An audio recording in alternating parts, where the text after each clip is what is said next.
नमस्कार। प्रस्तुत है आज का चिंतन। एक था फूल और एक था कांटा। दोनों हरे भरे उद्यान में आजू बाजू पल रहे थे। मानो प्रकृति ने उनको यह संदेश देने को नियुक्त किया हो कि इस संसार की बनावट उभयनिष्ठ है। हाँ, सब कुछ सुखद और सौंदर्य युक्त ही नहीं, दुखद और कुरूपता भी उसका आवश्यक अंग है।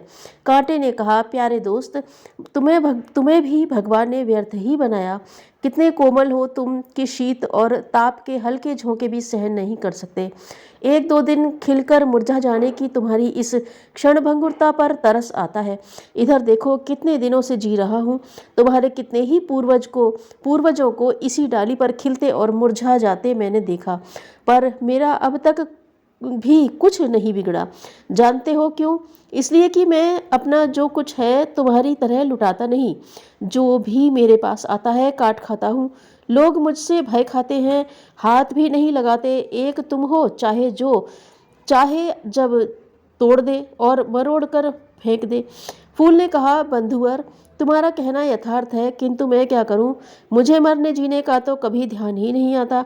उत्सर्ग मेरे जीवन का ध्येय बन गया है। मैं चाहता हूं कि मेरा जीवन एक पल के लिए ही क्यों न हो, पर ऐसा हो कि जो भी देखे प्यार और प्रसन्नता से गदगद हो जाए। किसी को यह कहने का अवसर न मिले कि मेरे भगवान ने संसार को सुखद और सुंदर न बनाकर दुखदाई और कुरूप ही बनाया है।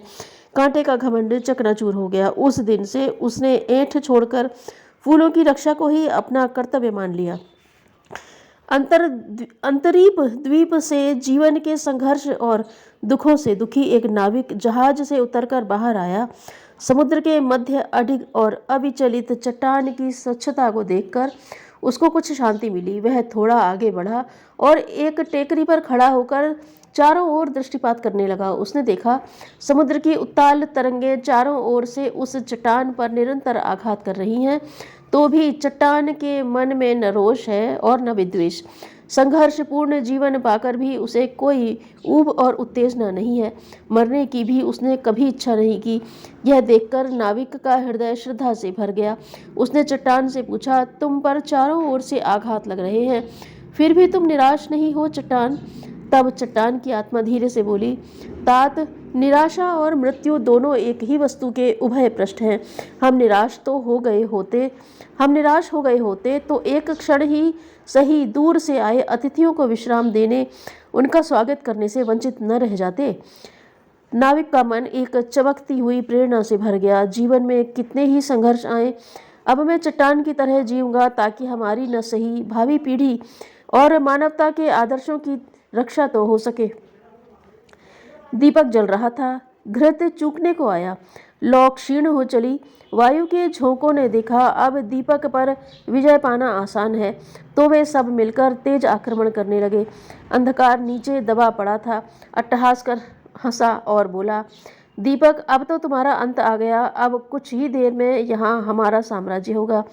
दीपक मुस्कुराया और बोला, बंधु, यह देखने का काम विधाता का है। मेरा ध्येय है प्रकाश के लिए निरंतर जलना, सो अब अंत समय तक उससे विमुख क्यों हूँ?